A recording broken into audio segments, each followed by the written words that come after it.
So, as we established, a lot of people here go to school and not so much are graduated, but the average high school graduate goes to school for 14 years.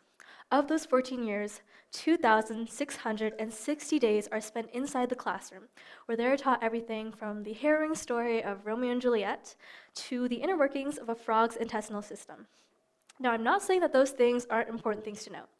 For someone who aspires to be a frog veterinarian or a poet or a playwright, that information can be crucial to your career. But for the vast majority of us whose aspirations aren't to be any of those things, that information, though interesting, can only really get us so far. Whether inside or outside the classroom, talks of global issues, political struggles, and cruel injustices have always saturated our conversations.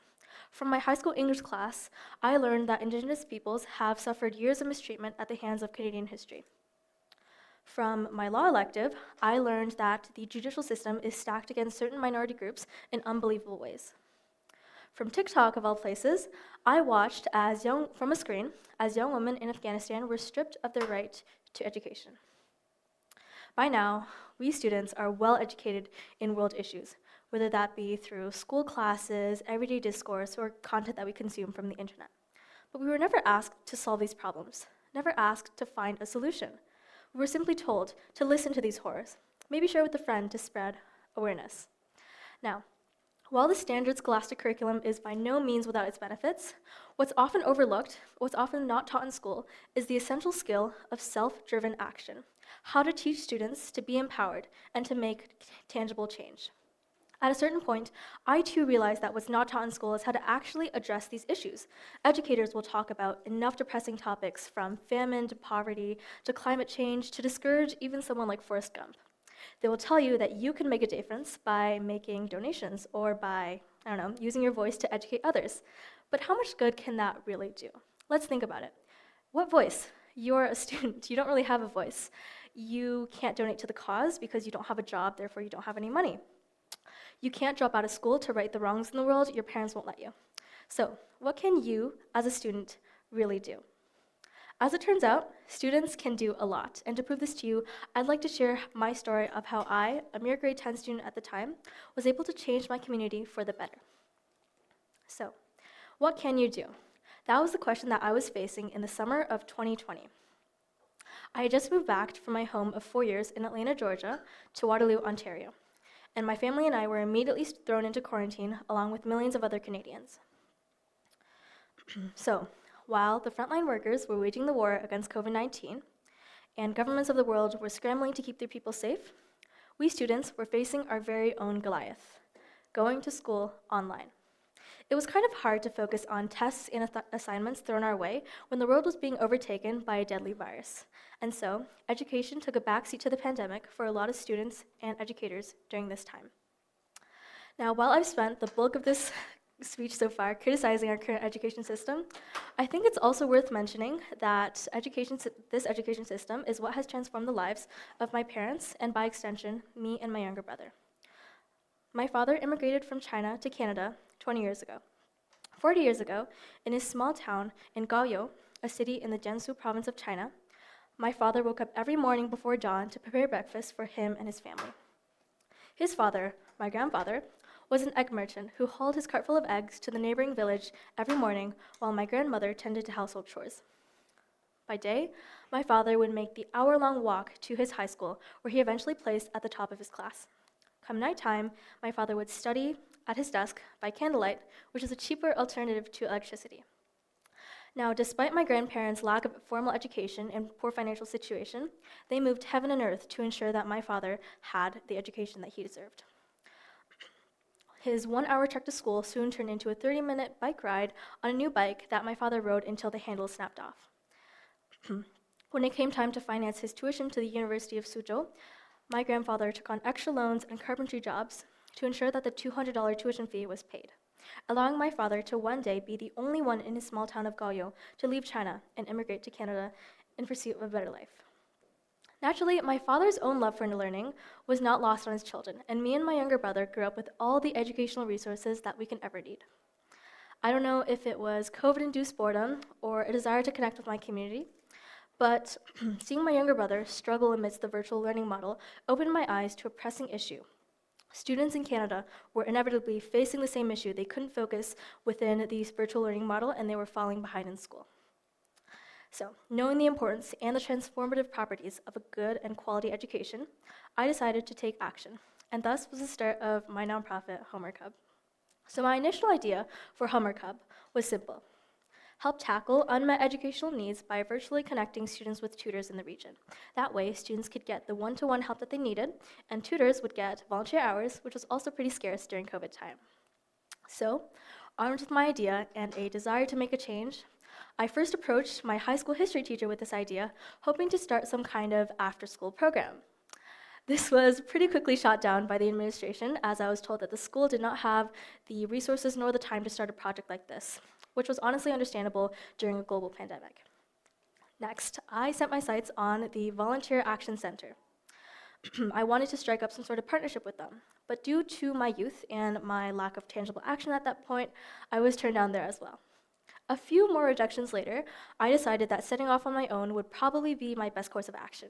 I would create my own team to create my own change. So, my first assignment as a leader turned out also to be one of the most challenging. Tasked to build my team following a move during the pandemic, I was left with virtually no contact with any childhood friends, nor any viable way to connect with peers around me. So the team I scrounged down was as follows. One, that was me. I had a distant, lone childhood friend, a debate partner that I barely knew, a next-door neighbor, and a near stranger who is now my best friend, and we set off to work. Our very first day of operation, on February 1st, 2021, garnered exactly 1 student and 1 volunteer. The following months were not without challenges. We had team member turnover, student-tutor disparities, a lot more rejections, you name it, and all without the help of institutions that would hope to guide us. Our work, however, was not in vain, because what started off as a 5-person operation supporting barely 20 students soon grew to over 3,000 students and volunteers across Canada and the world in under 2 years. Remember those organizations that would hope to partner with in the first place? We now have schools nationwide recommending us to their students as an educational resource, and a pretty sweet partnership with the Volunteer Action Center, who has helped us immensely. The platform we've built this past year has extended necessary learning tools to refugee students, low-income students, ESL students, and other disenfranchised people in our community. Slowly and surely, we decided to extend our services. With the help of a fundraising team, the Taking It Global Youth Grants, a couple small donations from local businesses, and of course my mother for driving us around town, we were able to collect over 300 backpacks and pack them with educational supplies ranging from notebooks to pencils to snacks, and of course the shameless plug, Homework Hub pamphlets. And we donated those backpacks to our community partners, who were refugee centers, community centers, schools, children's hospital, etc. By the time winter came around, with the upcoming holiday, we were able to secure funding to raise over $3,000 in educational gifts and supplies for students who otherwise wouldn't have access to such resources. The following year marked the start of the Ukraine-Russia conflict, where during that time, education for Ukrainian students once again took a backseat, but this time to war and to violence. Since our virtual setting ensured the safety of our members and allowed us to reach students anywhere in the world so long that they had an internet connection, we decided to extend Homework Hub services to the Ukrainian students whose education had been halted by war, which turned out to be one of our biggest campaigns to date. So, what did I take away from this experience? The first thing I learned is the essential skill of writing emails, because I've written probably 1,000 emails at this point, maybe more. I've also learned how to make connections, as I've worked with businesses, organizations, prominent local figures, media outlets, etc. I've also have a pretty good grip on Google Workspace, since I've made probably 1 million spreadsheets at this point. I learned that learning doesn't just happen within the classroom, as everything I had done up to this point was something that school couldn't have possibly taught me.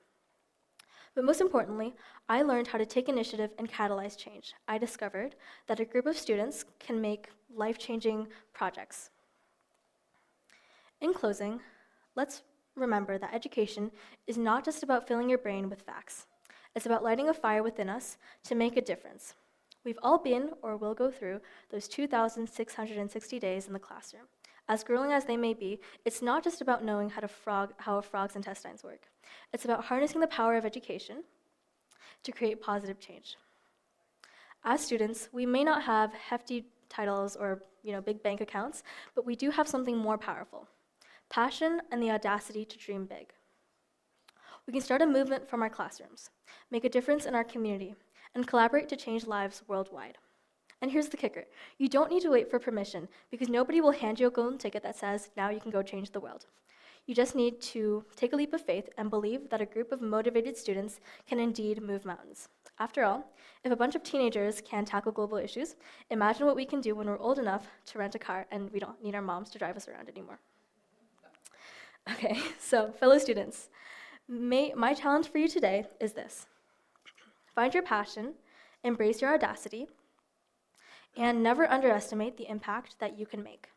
Whether it's tutoring a struggling student, becoming a frog vet for social reform, or starting your own audacious project, remember that you have the power to shape the world.